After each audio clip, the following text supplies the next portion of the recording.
Vou começar me apresentando, que nem todos me conhecem.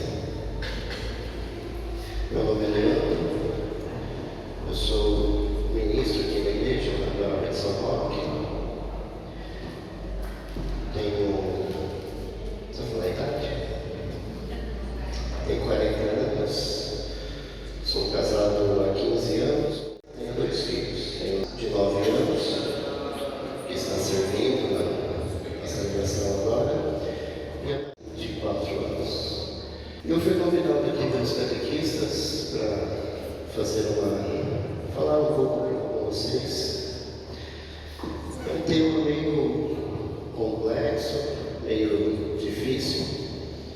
Na verdade, ser bem sincero, é um tema chato, e uma vez elas passarem e falar, depois vai ter que ficar amigo do catequista. Então, briga com Deus, amigo do catequista, mas essa é a verdade. Mas a ideia é falar sobre a catequese e a missa. É claro que eu não sou catequista, né? Já fui catequista há um tempo atrás, mas não sou catequista, eu não vou poder falar para vocês sobre a catequese. Mas, e sim, a importância da catequese, a importância da missa, a importância de nós pais participarmos da vida dos nossos filhos. E isso que eu vim passar para vocês. Como eu vim falar para pais, eu dei uma catequese parecida com essa para as crianças. Como eu vou falar para pais, então eu vou trazer um pouco mais de documento, um pouco mais de palavras da Bíblia, citações. Eu não vou ficar lendo muito da Bíblia, mas está tudo aqui. Se alguém tiver caderno, caneta, anota as citações que eu vou falar, depois leia em casa. Se eu fosse ler tudo que eu preparei aqui, ia dar umas 4 horas. Então, a ideia é eu vou passar rápido algumas coisas, não vou ler tudo, e a gente vai conversando. Para iniciar, eu tenho algumas perguntas. Catequese e missa. O que nós precisamos saber sobre catequese e sobre missa? Quem tem que saber de catequese é catequista, não? Quem tem que saber de missa é o padre, não eu.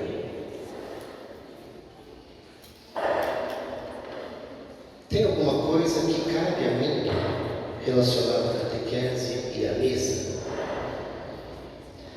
Você já ouviu falar de vocação e missão? Sim?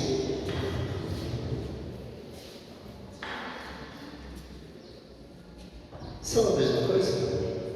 Vocação e missão é a mesma coisa? É parecido, né? Um tem vocação para ser dentista, outro tem vocação para ser professor, outro tem vocação para ser veterinário.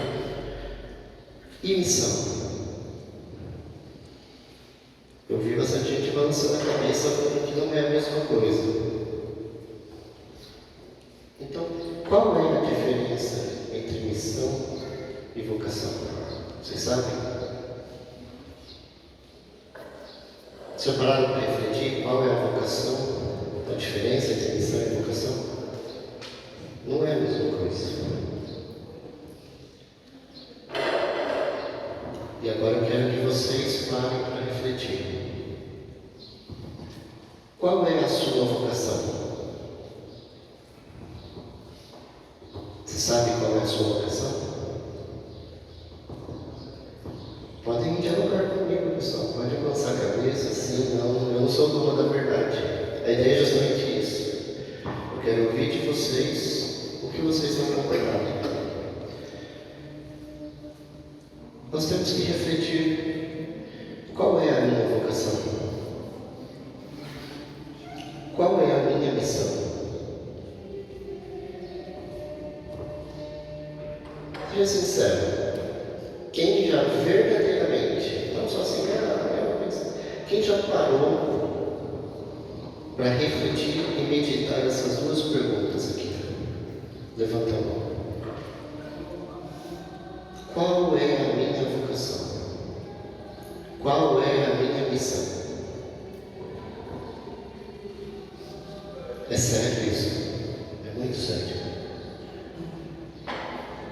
Aproveitei para usar um pouco o tema da campanha que nós estamos vivendo, vocação e missão. Está difícil de ler aqui, eu vou ter que ler aqui. Eu achei bem interessante.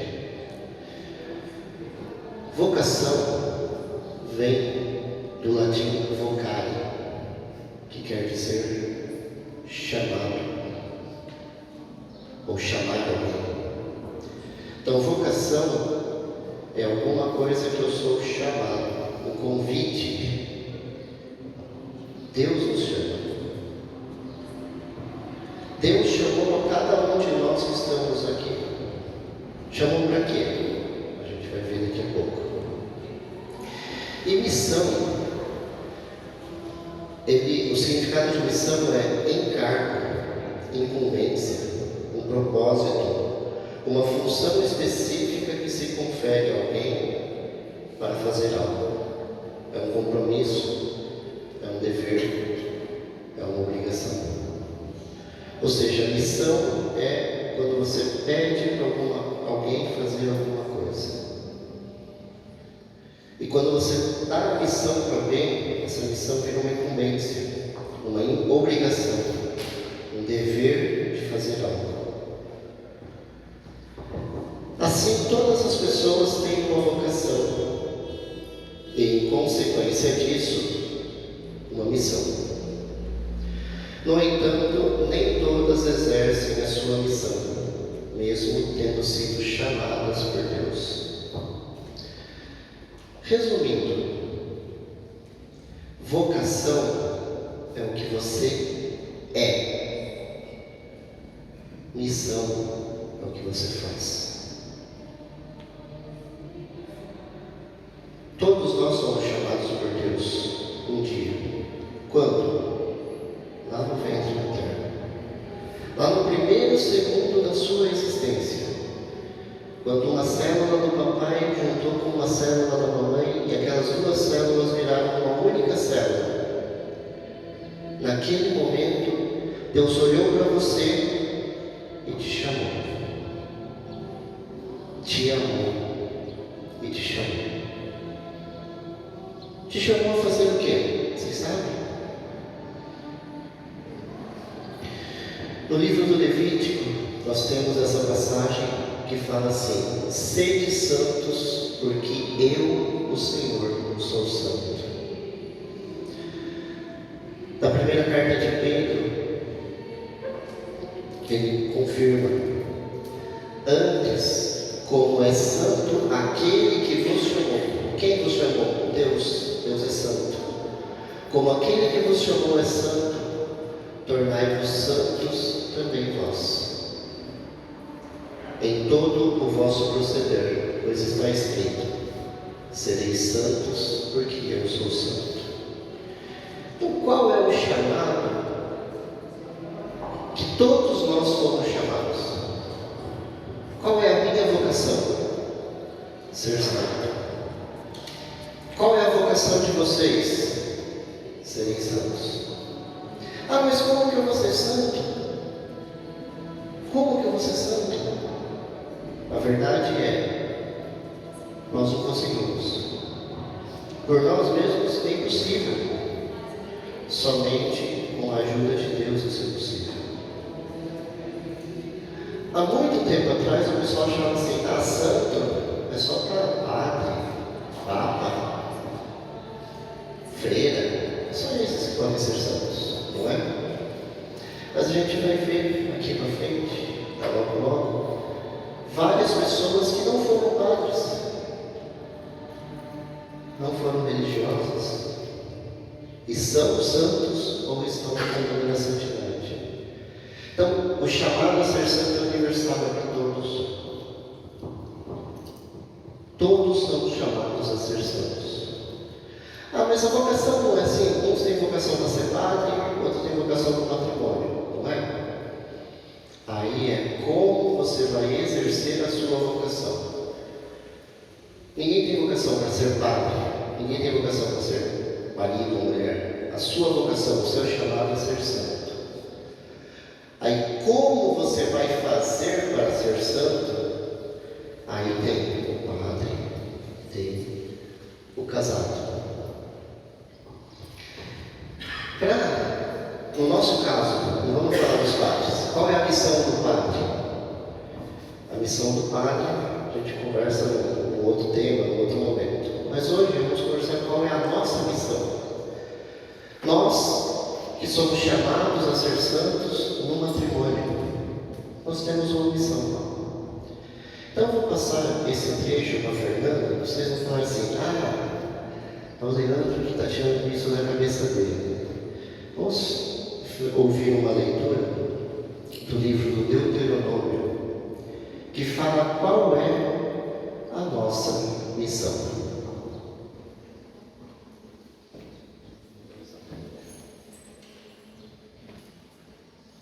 Eu não consegui ler, está na tela também. Proclamação da Palavra de Deus, do livro de Deuteronômios. Assim temerás o Senhor, teu Deus, guardando todos os preceitos e mandamentos que te prescrevo, tu, teu filho e o filho de teu filho, todos os dias de tua vida, a fim de que se prolonguem os teus dias. E tu, Israel, ouve e cuida de os praticares, para que te suceda bem e te multiplique sempre mais na terra, onde corre leite e mel, como te prometeu o Senhor, Deus de teus pais. Escuta, Israel, o Senhor é nosso Deus, o Senhor é um. Amarás o Senhor, teu Deus, de todo o teu coração, de toda a tua alma e com toda a tua força. Estejam no teu coração essas palavras que hoje te ordeno. Tu as repetirás a teus filhos. Delas falarás quando estiveres sentado em tua casa ou andando a caminho, quando te deitares ou te levantares. Tu as prenderás como sinal à tua mão e as colocarás como frontal entre os olhos. Tu as escreverás nos umbrais de tua casa e nos teus portões. Palavra do Senhor.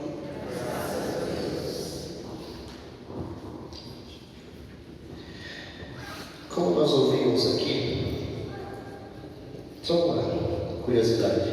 Alguém já viu um judeu com uma caixinha amarrada na testa? Pega uma caixinha, amarra com uma fita e fica com a caixinha amarrada na testa? Alguém já viu uma foto, um vídeo? Depois procurei na internet. É essa passagem aqui. Ele está falando sobre os mandamentos, sobre a lei de Deus. Amarás o Senhor teu Deus.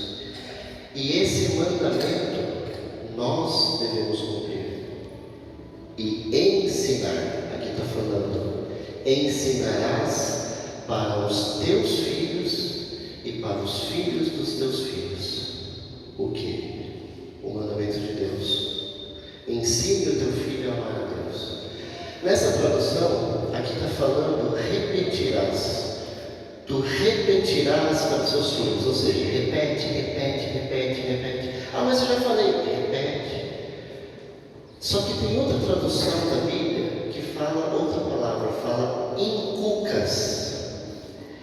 Inculcas a teus filhos Israel. O que é inculca? É realmente água mole, pedra dura. Você vai batendo, repete, até que essa palavra, esse ensinamento, seja enraizado na cuca, na cabeça dos seus filhos. É isso que é a nossa missão.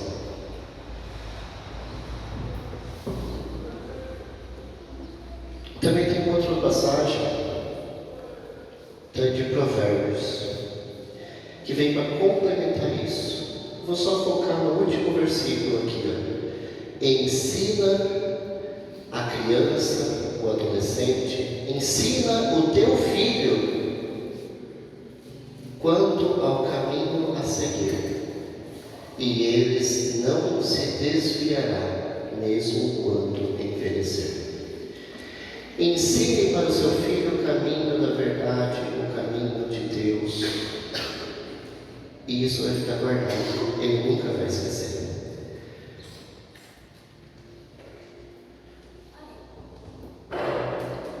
Mas e quem que é a missão de ensinar? Não é do catequista? Não é?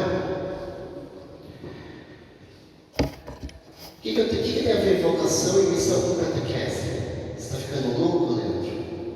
Vocação de um catequista é do catequista, não é minha? Não é? Aí muita gente faz o quê? Faz igual um cursinho pré-vestibular. Eu venho aqui na porta, paro o carro na frente da igreja, meu filho desce, eu vou embora, ele estuda, faz a lição, faz prova. O que seu filho está aprendendo? Ah, não sei. Missão. A missão de educar os seus filhos na fé é sua, não do catequista. O catequista, quando acabar essa turma, ele vai embora para a casa dele, vai dormir, acabou a missão dele. Quando o catequista chegar lá no céu, Jesus não vai falar: viu, e aquele catequizando que você deu catequese? Você viu? Ele se perdeu. O problema dele não é missão do catequista. Mas você, pai, você, mãe, quando chegar lá no céu, Deus vai virar para você e vai falar: o que você fez com o tesouro que eu te confiei? O que você fez com o seu filho? O que você fez com a sua filha? A missão de educar é do pai. Eu estou trazendo aqui o catecismo da Igreja Católica. Porque se eu falo, você decora até aqui, mas se eu falo, o pessoal fica assim: ah, o Leandro é chato. O Leandro fica falando um monte de besteira. Então está aqui, vocês conhecem esse livro? Fininho, Catecismo da Igreja Católica. Aqui tem tudo o que nós católicos cremos, tudo que nós acreditamos, tudo o que nós devemos fazer. E aí, vou fazer uma pergunta: vocês conhecem os 10 mandamentos? Conhecem? Não cumprir um dos 10 mandamentos é pecado mortal, não é? Sim ou não? Não é? Ah, se eu não cumprir os 10, eu estou em pecado. Não, se você não cumprir um, você não cumpriu os 10. Você tem que cumprir com os 10. Quebrou um, já quebrou. E o que eu vou ler aqui, ele fala justamente sobre um dos 10 mandamentos: honrar pai e mãe. Muita gente acha que honrar pai e mãe é o quê? Ah, eu amo meu pai, eu amo minha mãe, eu obedeço meu pai, eu obedeço minha mãe, eu lavo a casa da minha mãe, eu ajudo meu pai a lavar o carro, eu amo meu pai. Muito mais do que isso.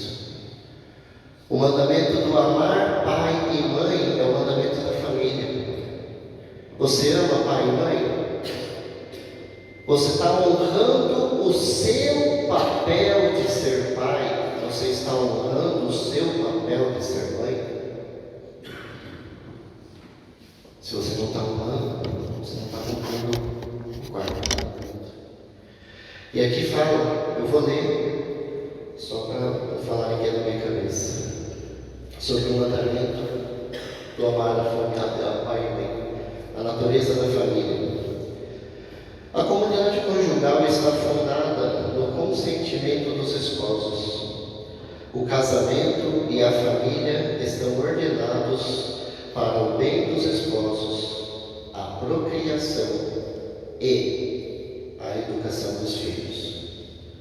O amor dos esposos e a geração dos filhos institui entre os membros uma mesma família, relações pessoais e responsabilidades primordiais. O homem e a mulher unidos em casamento formam com seus filhos uma família. Esta disposição precede todo reconhecimento por parte de autoridade pública. Impõe-se a ela, isto é, não depende da autoridade civil para consentir, e deve ser considerada como referência normal em função da qual deve ser avaliada diversas formas de parentesco. O que está dizendo?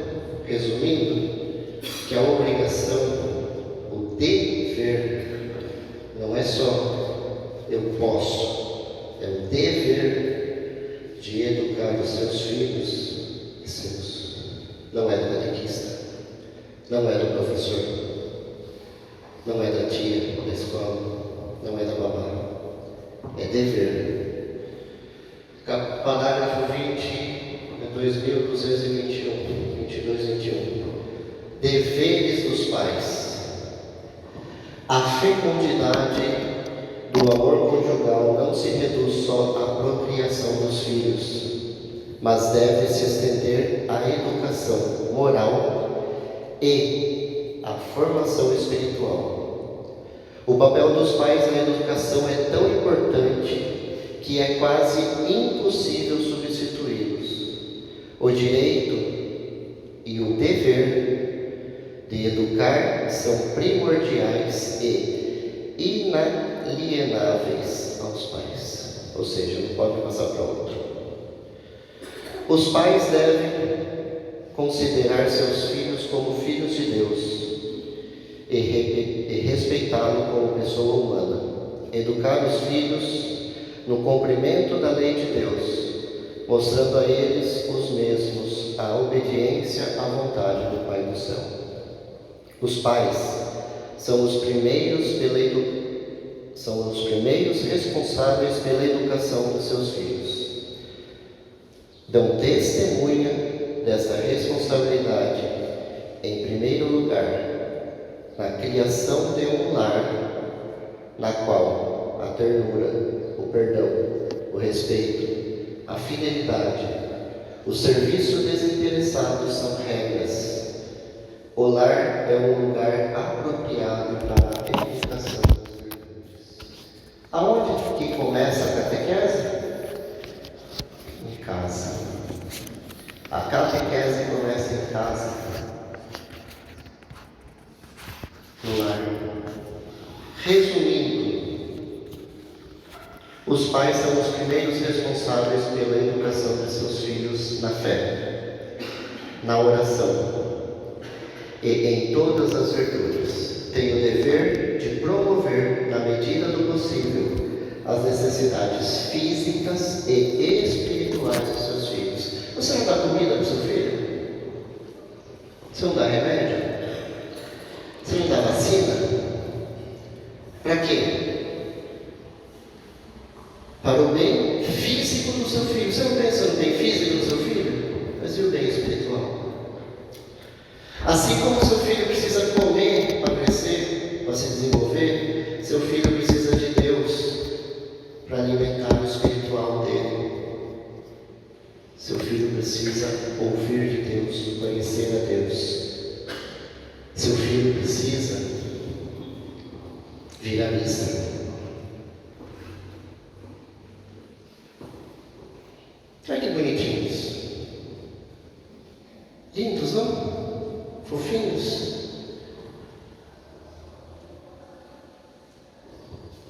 Isso aqui. Você vai em um lugar que é o quê? Agora o espaço pets e o espaço kids é o mesmo lugar. Aí você vai lá, tem escorregador para a sua criança e tem a bolinha para o seu cachorrinho. No mesmo lugar.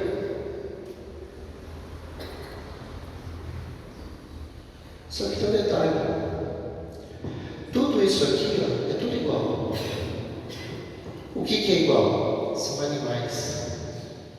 Quando uma galinha bota um ovo, lá naquele ovo já tem tudo.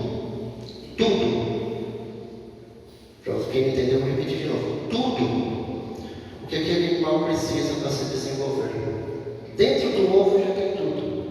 Já tem o alimento que ele precisa para se desenvolver. Quando ele sair do ovo, a mãe galinha protege, ela protege, mas se eu não estiver lá também e ninguém atacar ele, tem tudo que ele precisa para se desenvolver. A vaquinha aqui embaixo, quando o bezerrinho sai da vaquinha, ele cai no chão, em questão de minutos, ele está de pé, ele está pronto. O bezerrinho não precisa de que a vaca eduque ele. O bezerrinho está pronto. Pode tirar ele da vaca que ele vai viver. Ou você acha que a vaquinha fica assim, nossa, nasceu meu bezerrinho, né? Será que quando ele crescer, ele vai ser uma carne da Friboi ou da Marfrig? Porque da Marfrig é melhor, né? Hã? Será que ele vai ser uma picanha? Ou será que vão estragar a picanha fazendo o corte do capitão? Você acha que a vaquinha se preocupa com isso? Não se preocupa nada. Aliás, a vaca, perdão da palavra, né? Mas é verdade. A vaca, se ela tiver pasto, se ela tiver sal para ela beber, água para ela beber, e um macho para ela se acasalar, ela está feliz. Não precisa de mais nada. Faça isso com uma criança para você ver se a criança vai viver. Um cachorrinho, ai que bonitinho, né? A cachorrinha está cuidando dos seus filhotinhos, ai que bonitinho. Quando esse cachorrinho aqui crescer, e ele tiver instinto sexual, ele não vai querer saber se aquela fêmea que está do lado dele é a mãe dele, ou a irmã dele, ou a prima. É uma fêmea, é um animal. Já do lado de lá é diferente. Por que é diferente? Vocês sabem? Porque do lado de lá, nós, humanos, temos alma.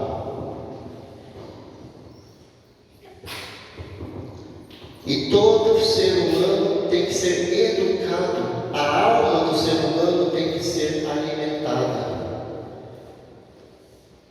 Não é só os desejos carnais, o ser humano não é só animal.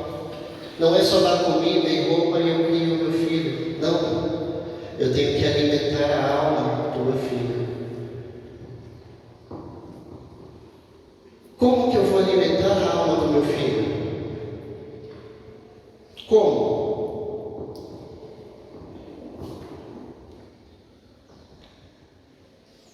Prestem atenção no instante.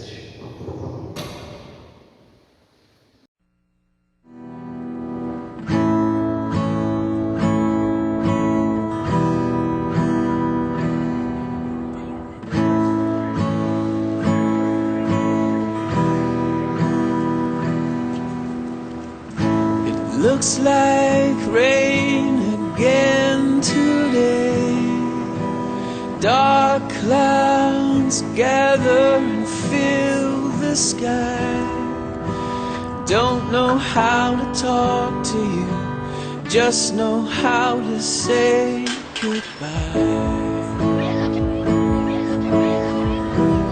Would you actually got a driver's license? I don't think so. Did you see it back there, George?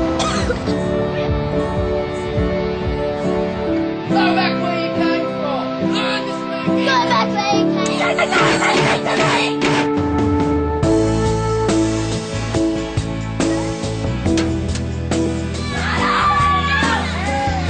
What's wrong with you, Harry?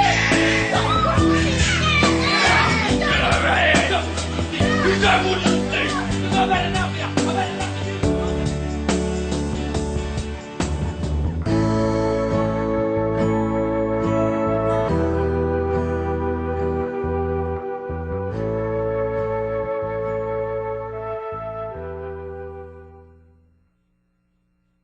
Forte, né? É mentira? É mentira? Não. As crianças fazem tudo o que vocês fazem. A minha esposa um dia viu minha filha falando, não é uma expressão. E ela falava sempre isso. Ela falou, nossa, você falou isso? Eu falei, falo. Ela percebeu que ela falava uma coisa com muita frequência pela minha filha. E os filhos seguem tudo o que você faz. E Deus te chamou a ser santo. Você, o teu filho e o filho do teu filho. Como que o teu filho vai ser santo? seguindo você? Qual é o exemplo que você dá para o seu filho? Vou passar algumas pessoas que deram exemplos para o filho, e o filho se tornou santo. A primeira delas, acho que muita gente conhece, Mônica. Quem conhece Mônica? Mônica, exemplo de fé, padroeira das mães, perseverança. Ela rezou para a conversão do seu filho por 33 anos. E o filho era difícil. Aliás, eu me esperei muito no filho dela, porque não era igualzinho. Na época que antes da conversão, depois que ele se converteu, eu estou tentando ser igual, mas não consigo. Mas o filho dela era de tudo: pervertido, promíscuo, fazia de tudo: arruaça, bebedeira, orgia. Humilhava ela em praça pública, porque ela ia à missa. E o que ela fez? Rezou. E hoje era santa. Sabe por que ela é santa? Porque depois de 33 anos de oração, ela converteu um dos maiores doutores da igreja. Quem conhece o filho dela? Santo Agostinho. Rita. Conhece Rita? Santa Rita foi casada. O marido dela foi morto. Foi espancado. O marido dela morreu espancado. E quando os filhos cresceram, o que os filhos queriam? Se vingar. Fazer o mesmo, não é? Olho por olho, dente por dente. O que ela falou? Em oração, ela pediu para Deus: se for para os meus filhos pecarem, Senhor, que eles morram agora. Se a condição para eles irem para o céu é que eles morram agora, para não pecarem, que eles morram agora. O que aconteceu? Os dois filhos eram morrer e não cometeram o pecado de vingança. Zélia e Luiz. Quem conhece Zélia e Luiz? Levanta a mão. Isso aqui é um exemplo de que você não precisa ser padre para ser santo. Santa Zélia e São Luís Bartão são os primeiros casais canonizados. Eles são santos. Por que eles são santos?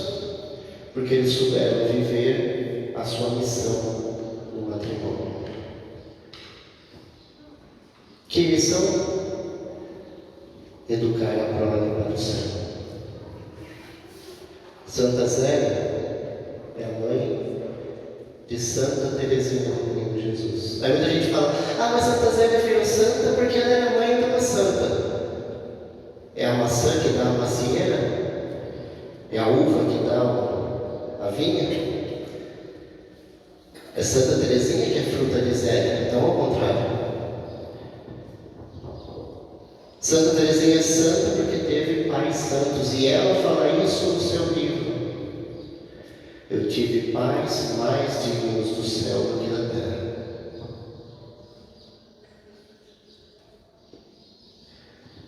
A irmã mais velha de Teresinha, aquela que está no canto ali, Leônia, também está em processo de beatificação. Ou seja, numa família temos 3 santos já canonizados e um ainda em processo. Zélia teve 9 filhos. Se você olhar aqui, tem 4 bebezinhos apagadinhos. Por que apagadinho? Porque eles morreram no primeiro ano de idade. Foi o primeiro filho deles, nasceu, com menos de um ano, morreu. O segundo filho nasceu, com menos de um ano, morreu. O terceiro filho nasceu, filhas, tem meninos e meninas ali. Nasceu, depois menos de um ano, morreu. O quarto filho nasceu, menos de um ano, morreu. Aí nasceu Leônia, a 5ª filha. O Não sei se ela é quinta ou se ela é a terceira e 2 nasceram depois dela, mas o fato é que só tinha Leônia. Os outros 4 tinham morrido. Mas Zélia sabia que os 4 filhos que foram batizados e morreram inocentes estavam no céu. E Santa Zélia rezava pedindo intercessão para os seus filhos bebês que estavam no céu, pela sua irmã Leônia, que também estava doente e também ia morrer. Qual foi a oração de Zélia? Senhor, salva meu filho, pelo amor de Deus. Não é? Não. Senhor, se for para minha filha ficar neste mundo e ir para o inferno, que o Senhor a leve agora. Mas se for para ela ser santa, cure-a. E a Leônia se curou. E hoje está em processo de identificação. Nossa, Leônia, essa é a nossa missão. Emília, quem conhece Emília? E o Carol? Conhece? Emília e Carol? Esses ainda não são santos, mas já estão também no processo de beatificação, já estão na segunda etapa do processo. Emília e Carol Wojtyła. Carol Wojtyła é pai de Carol Joseph Wojtyła. Nossa, mas por que ele é santo? Só porque eles são pais de São João Paulo? Ou é o contrário? Ou São João Paulo II é santo e teve pais santos? Zélia tinha um outro filho que já era médico quando ficou grávida de Carol. Esse filho morreu quando Carol tinha 8 anos. A mãe morreu antes. Mas quando ela ficou grávida, o médico recomendou que ela abortasse, porque a gravidez era de risco para a saúde do bebê e para a saúde da mãe. O médico recomendou fortemente que ela abortasse. E ela disse não. Se ela tivesse abortado, nós hoje não teríamos São João Paulo II.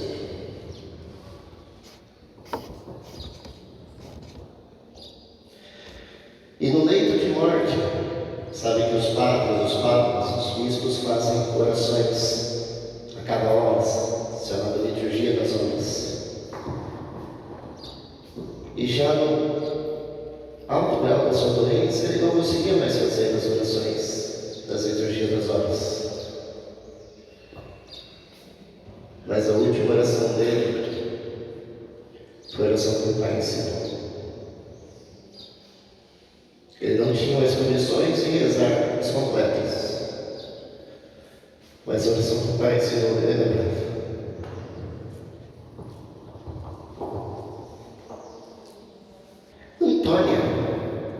Antônia ainda está viva. Vocês conhecem a Antônia? Tem alguém que chama Antônia? Conhecem a Antônia? Ela não é santa, nem o filho dela. Na verdade, o filho dela ainda não foi reconhecido. Por que eu coloquei Antônia aqui? Porque o filho dela era santo desde novinho. Ele queria conhecer as verdades de Deus, ele queria conhecer a Bíblia, e ela não sabia. E ela foi buscar um padre e falou: Padre, você tem que ir lá ensinar meu filho. Ele pergunta coisas que eu não sei. Ele quer saber sobre transubstanciação, ele quer saber sobre a neohipostática, sobre a comunicação do idioma, sobre... Eu não sei. Você tem que ir lá ensinar meu filho, padre. O que o padre falou? O que eu acabei de ler no Catecismo da Igreja Católica? Filha, isso é missão sua, não é minha. Mas eu não sei, então vai. Vai aprender E ela foi. Ela foi aprender. Ela foi aprender e ensinou o filho dela. O filho dela morreu com 15 anos, com uma leucemia fatal. Depois de diagnosticar a leucemia, ele durou apenas 3 dias. Mas com 15 anos era santo. Uma intimidade tremenda com Deus. Missa diária. A frase dele é: a Eucaristia é minha autoestrada para o céu. Todos os dias ele ia à missa. Carla Curti, quem foi fã de Carla Curti?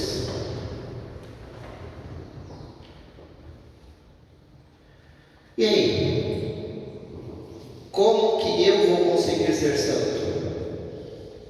Como que eu vou conseguir ensinar a santidade para os meus filhos? Alguém sabe a resposta? Se alguém sabe, levanta a mão. Não precisa falar, só levanta a mão. Sabe?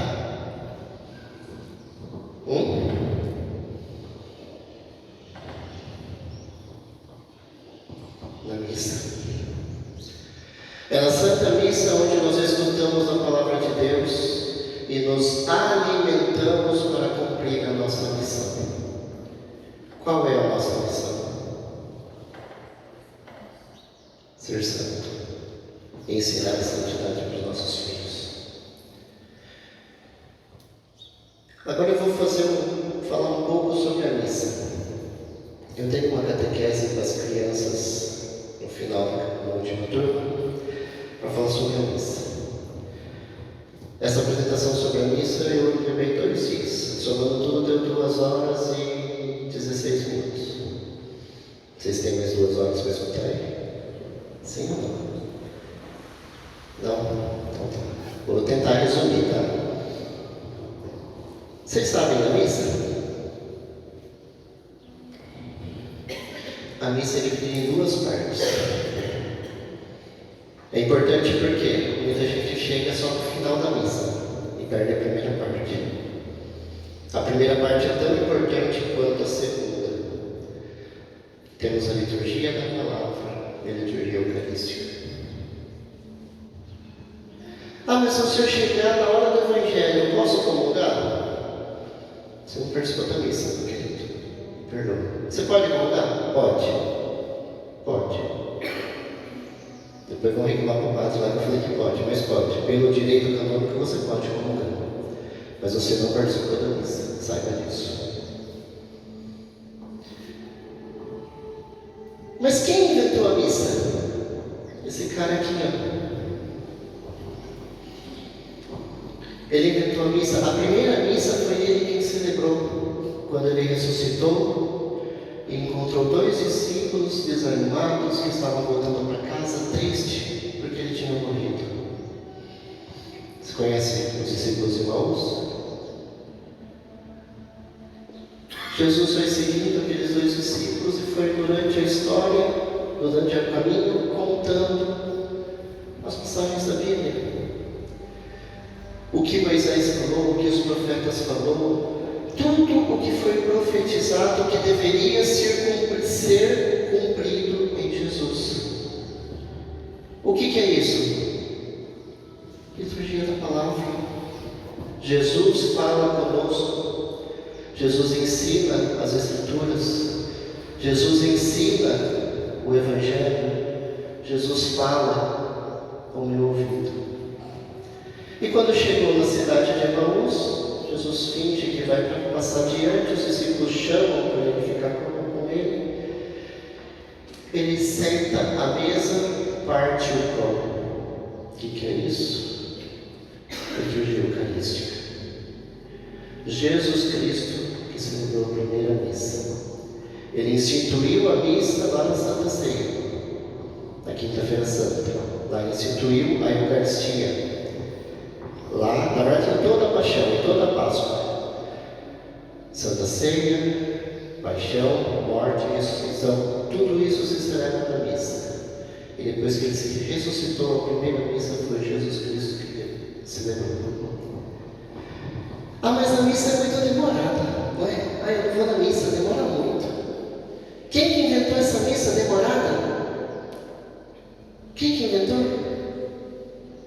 Jesus. E a prova, aqui só tem os ritos, né, da missa, e a prova de que a missa que nós celebramos hoje, ela vem de séculos e séculos, está no Catecismo da Igreja Católica, em um trecho, no parágrafo 1345, que fala sobre a apologia de São Justino, um mártir do século II. Ele morreu em 155. Eu gosto de falar disso porque quando Jesus morreu, São João, o evangelista, o apóstolo, ele era jovem, ele tinha, 18, 20 anos. E se sabe pela tradição que o apóstolo João morreu com 110 anos. Se em 33 ele tinha 20, e se Justino morreu em 155, é bem provável que Justino tenha conhecido visualmente o apóstolo João. E se você ler o relato que Justino fez da missa que era celebrada no século II, é exatamente a missa que a gente celebra hoje. Ou seja, a missa sempre foi celebrada desse jeito. Sempre. A missa é instituição divina. A missa não é um encontrinho. A missa não é um teatrinho. Não.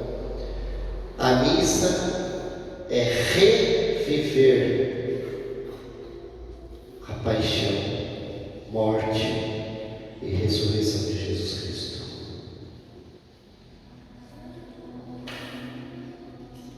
Depois da Páscoa,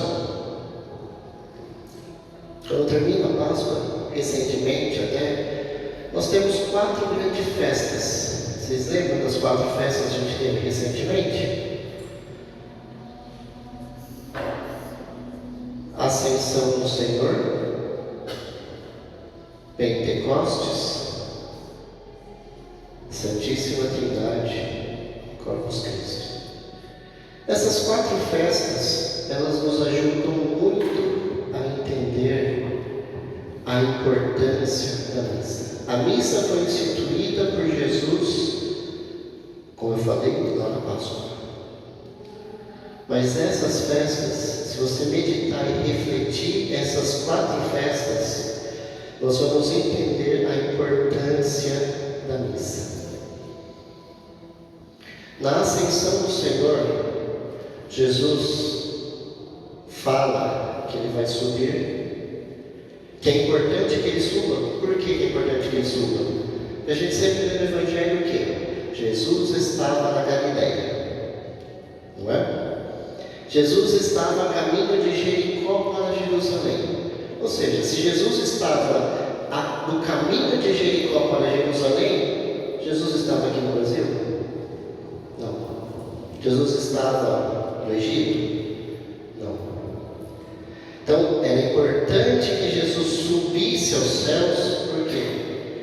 Para que ele esteja em todos os lugares, em todos os tempos, todo o tempo e ao mesmo tempo. É importante que ele suba, ele fala isso. É importante que eu vá. Mas ele me dá uma promessa. Ele pede, dá uma missão: ide a todo mundo, ensinai o Evangelho, batizai em nome do Pai, do Filho e do Espírito Santo, ensinando a observar tudo que eu mandei. E ele dá uma promessa. Jesus é mentiroso? Quem é que acha Jesus mentiroso, levanta a mão. Ele prometeu: eis que eu estou convosco todos os dias até o fim dos tempos. Uma promessa. Nossa, mas que louco! Ele vai subir no céu, ele vai ficar aqui com a gente, vai estar todos os dias. Como que isso é possível? Esse é um mistério. Jesus, ele criou algo para estar conosco todos os dias até os fins dos tempos. Que algo é isso que ele criou? Vocês sabem o nome? Quem sabe fala. ouvir aqui alguém falando. Missa. Esse algo que Jesus criou para estar conosco todos os dias se chama missa. Depois ele vai em Pentecostes. Eu vou ler de Pentecostes porque o Espírito Santo é aquele que nos santifica. Lembra que eu falei que eu não consigo ser santo, eu não consigo ensinar o meu filho a ser santo? Nem você. Por quê? Como diz na sequência de Pentecostes, sem o Espírito Santo, nada o homem pode, nenhum bem é dele. Não há nada de bom em nós sem o Espírito Santo. Mas com o Espírito Santo que nos santifica, nós podemos ser santos. Nós podemos ensinar os nossos filhos a ser santos. Mas é interessante que nessa passagem, Jesus, a porta está fechada. Onde os judeus estavam, os discípulos estavam, a porta estava fechada. E eis que Jesus se põe lá dentro com a porta fechada. Ou seja, Jesus faz o que ele quer com o corpo dele. Ele passa pela porta, passa pela parede, ele faz o que ele quer com o corpo dele. Na Santíssima Trindade, nós celebramos a união do Pai e do Filho, que é a promessa, é a finalidade, a missão de Jesus Cristo. Qual é a missão de Jesus Cristo? Permitir que nós sejamos santos, que nós nos unamos a Deus através dele. Ah, mas eu não mereço, ninguém merece. Isso é graça. Jesus Cristo, Deus nos dá essa graça de unir a Ele quando nos unimos a Jesus Cristo. E na festa de Corpus Christi, nós temos a festa do corpo de Cristo. Nessa festa de Corpus Christi, eu ia ler esse evangelho aí, mas eu não vou ler por causa do tempo. Mas o que acontece? Jesus fala: eu sou o pão vivo que desceu do céu, quem comer desse pão viverá eternamente. O pão que eu vos der é verdadeira comida, e o meu sangue é verdadeira bebida. E aí, os judeus se escandalizaram. Os judeus se escandalizaram. Por quê? Quem que é esse daí que vai falar que eu tenho que comer os corpos dele, eu tenho que beber o sangue dele? Você está louco? Eles se escandalizaram. Por quê? Para o judeu tocar em sangue humano, ele se torna impuro. Quando a mulher tem regra, o judeu não toca nem na mão da mulher, para não ficar impuro. Como que eu vou comer o corpo e o sangue de um homem? Você está louco?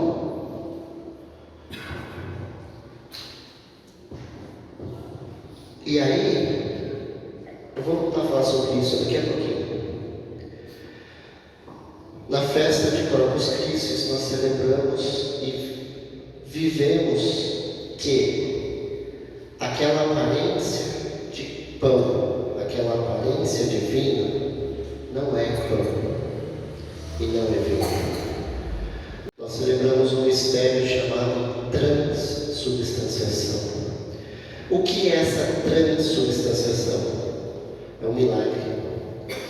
Um milagre onde o pão deixa de ser pão e se torna corpo, se torna carne, sem perder os acidentes de pão. O que é acidentes?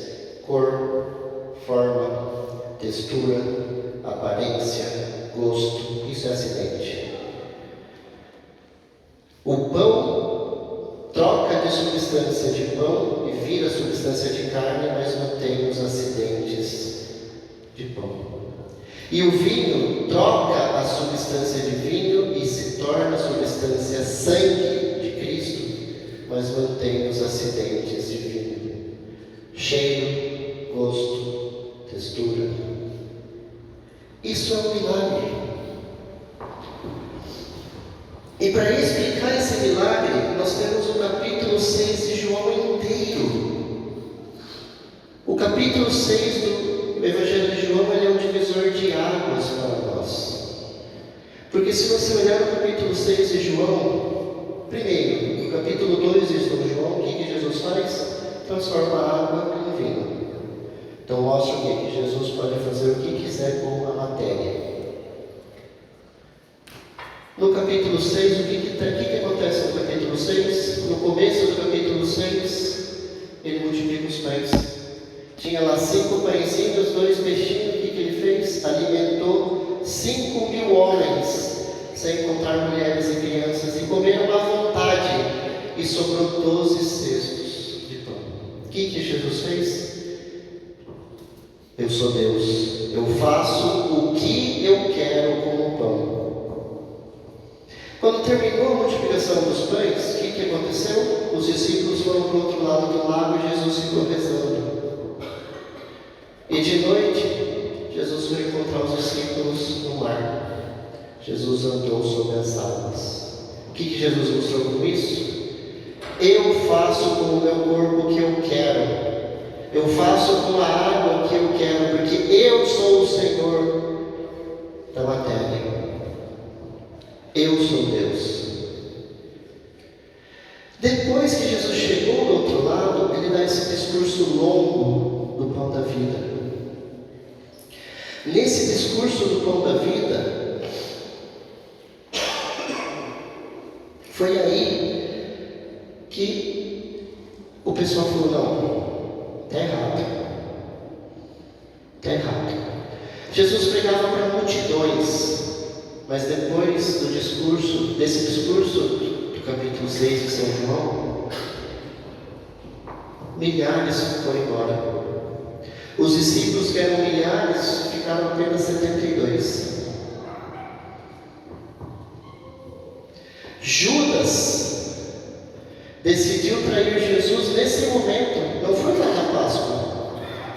Nesse momento, nesse discurso, é 1 ano antes da morte de Jesus. 1 ano antes da morte de Jesus, Judas já decidiu que ia trair ele. E muita gente quis ir embora. Você está louco? Eu não vou comer esse negócio não. E muita gente, não é 1 ou 2, gente. É milhares de pessoas foram embora. O que Jesus fez? Ah não, peraí, vem aqui pessoal, vem aqui. Vamos reformular. Não é que vocês vão comer meu pão. É um símbolo. Parece, sabe? Vamos fingir que é. Não. Jesus não voltou atrás. Ele virou para os apóstolos e falou: e vocês querem ir embora também? Eu não vou voltar atrás. Você quer ter comunhão comigo? Você vai comer o meu corpo e vai beber o meu sangue. E até hoje, tem gente que se escandaliza com isso. Tem gente que não aceita. Não, eu não vou na missa não. Não vou na missa não. Por que eu tenho que ir na missa? Eu rezo em casa. Eu rezo em casa, né, Fernanda? Por que eu vou na missa? Por quê?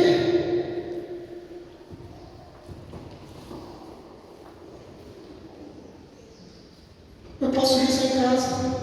Não é tudo a mesma coisa? Sim ou não?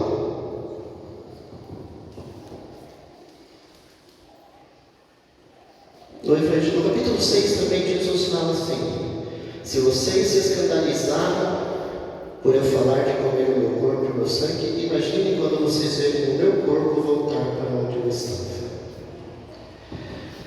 E no capítulo 1 de São João, Jesus fala para Natanael: verás o Filho do Homem subir aos céus, e sobre mim os anjos subirão e descerão. Eu serei como uma escada para que o céu desça à terra e a terra suba ao céu. Ou seja, lembra que Jesus falou: eis que eu estou convosco todos os dias até o fim dos tempos? É na missa. É na missa que Jesus está conosco, todos os dias, de 33 até hoje, não a partir de 1500, como mostrou algumas fotos aí.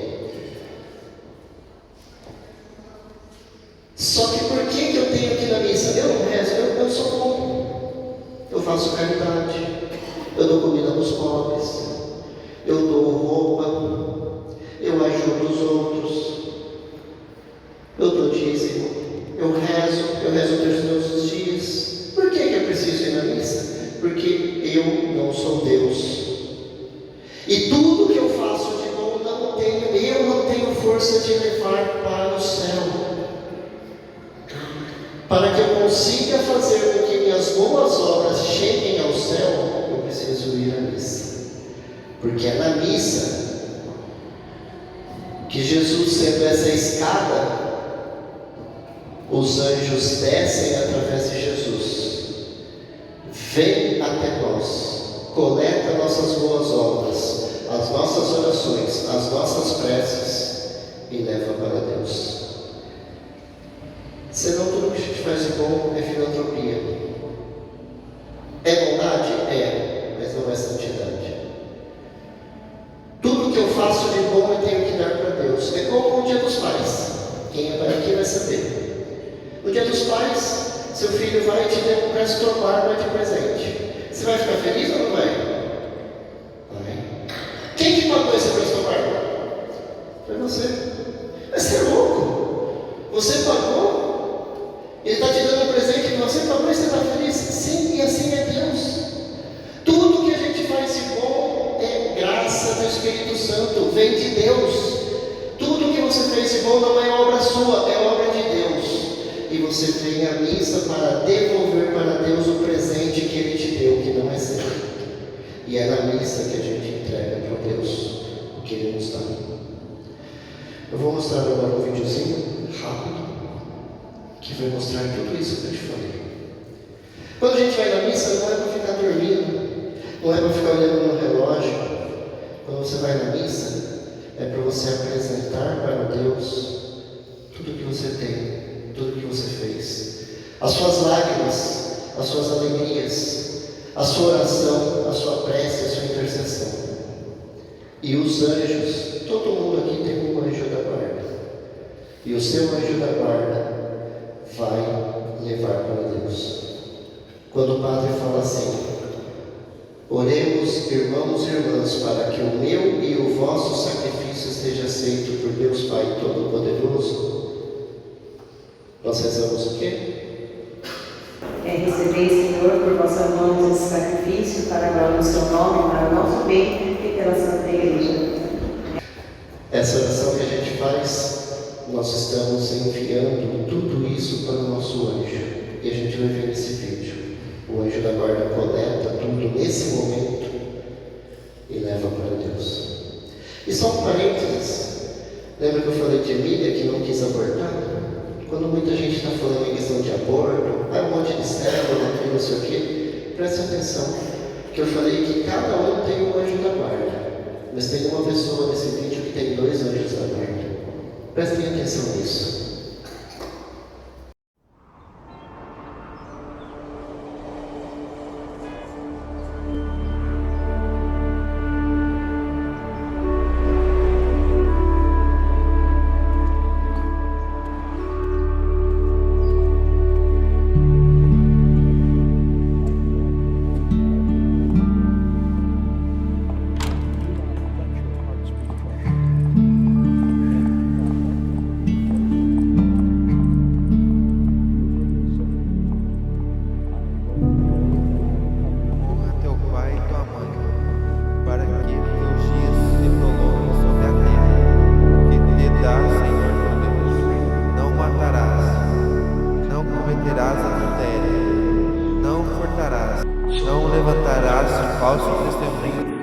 contra o teu próximo.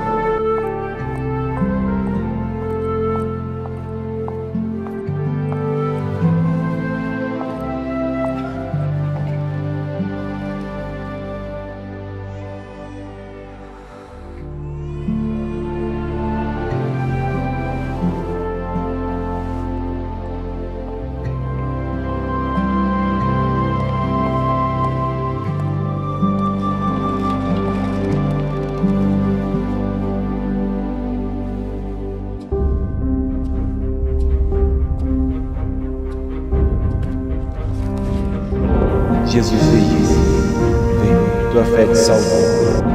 Palavra da salvação.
E assim, com os anjos e todos os santos, proclamamos a vossa glória, dizendo em nossa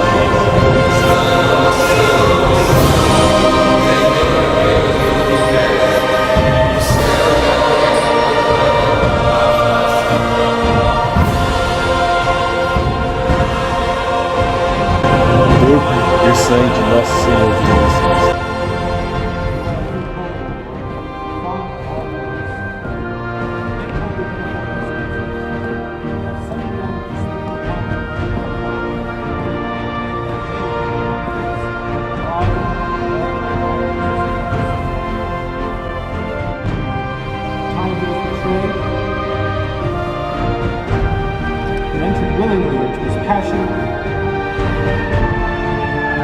Tomou o pão, deu graças e deu a seus discípulos, dizendo: Tomai todos e comei. Isto é o meu corpo, que será entregue por vós.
Meu Senhor, meu Deus.